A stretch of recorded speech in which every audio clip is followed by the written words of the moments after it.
I live in Perth, Western Australia. It is considered one of the most isolated major cities in the world.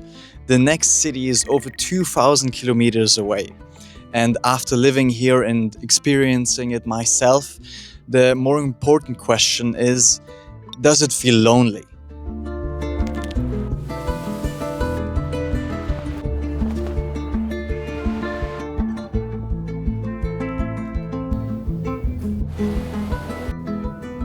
When you look at Perth on the map, it almost looks disconnected from the rest of Australia. Sydney, Melbourne, Brisbane, Adelaide, they are all far away on the other side. Adelaide is the closest major city, and even that is around 2,100 kilometers away. That is like crossing several countries in Europe. But here is the strange part. Perth is not some tiny place in the middle of nowhere. Greater Perth has more than 2 million people, so it is a big city, but it feels like it exists on its own island. This is probably one of the best spots to understand Perth.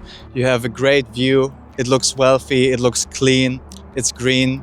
You have a big, bright blue sky. That's kind of how the city feels in general. You can do a lot of things and it's very diverse. Because when people think of it as the most isolated city in the world, you could think of it as maybe a bit boring or something. But there's actually quite a bit to do. Kings Park is also massive. It is even bigger than Central Park in New York City. And that kind of tells you a lot about Perth. The city has space, a lot of space. Perth often feels surprisingly very different to other cities. In fact, when you're going outside of the CBD, it gets quiet pretty quick. And the CBD, the city center basically, isn't really that big. For me at least, that's one of the only areas in Perth where I have this feeling of a real city. Everywhere outside, it's more something like a suburb or sometimes even like a big village or town. There are people everywhere, but the city still feels calm. There is money here, but it doesn't always feel flashy. There is nature everywhere, but you're still in a modern city. That contrast is what makes Perth unique and interesting in my eyes. You might have heard of the Australian dream, that everyone wants a one-family house and a garden, maybe a boat for themselves. And that's kind of how Perth developed. Like, yes, there is a dense city, a dense inner district, you could say.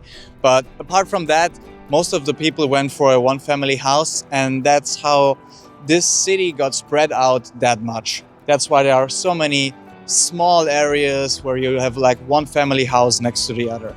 And they can be very remote, they can be a bit quiet. And for some people, that's quiet, too quiet, because it doesn't feel like a city often. And for me, sometimes when I'm driving around through those suburbs, it feels like a maze because the streets look the same, the houses often as well. But yeah, that's just for me. This is where Perth feels different. It has the buildings of a major city, but not always the energy of a major city. You can walk around the center and still feel like everything is calm.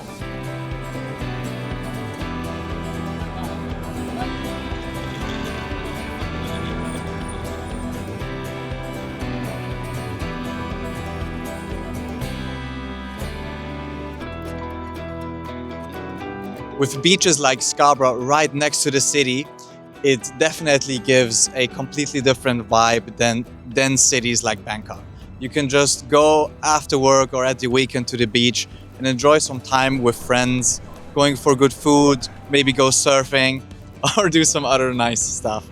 And that's why living in Perth feels different than in other cities. It's kind of like Perth is living at the edge of the world, but in such a comfortable way that you can have a great work-life balance. This is where Perth is very strong. The lifestyle is simple, but in a good way. Beach, space, weather, sunsets, and a very slow rhythm. It is not trying to be Sydney or Melbourne. Cottesloe shows where there is a more polished side of Perth when it comes to beaches.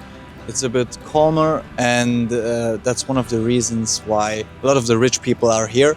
And it's one of the better areas and one of the most famous beaches in general. Yeah, if you're here, I would definitely check it out. I don't want to make Perth look like it is the perfect spot, because it is not. The isolation definitely has its price. One of them, for example, is if you want to go to another big city, you can't just take a train or a bus and be there in 2 hours. It takes way longer than that. Apart from that, flights are fairly expensive and they take quite some time. This is one of the biggest things I've noticed, because Perth is so spread out and there is a beach there, work is there, a friend is there. Everything is pretty far away. Yes, there is public transport, but sometimes it takes literally hours to get from one place to the other. Yes, they are building more public transport opportunities and extending what there is already, but it never comes close to a car. A car is still one of the most important assets you can have here in Perth. And that is definitely one of the drawbacks of being an isolated city and being so spread out with those huge suburbs. So how does Perth actually feel like? For me, it feels completely different than any other cities I've been to. And I've been to many cities: Jakarta, Budapest, Vienna, and others. But Perth has a unique twist to it. Maybe because it is so separated from the rest. And that's probably why a lot of the Australians say Western Australia is an own country and Perth is an own vibe, you know? And when I was traveling through the East Coast in Australia, I often heard like these comments about Perth, that it's a bit odd, that the Western Australians are a bit weird. And I think I understand now a bit more why. Because it is a completely different feel and lifestyle compared to Sydney, Melbourne, or Brisbane. So would I recommend Perth? It really depends on what person you are.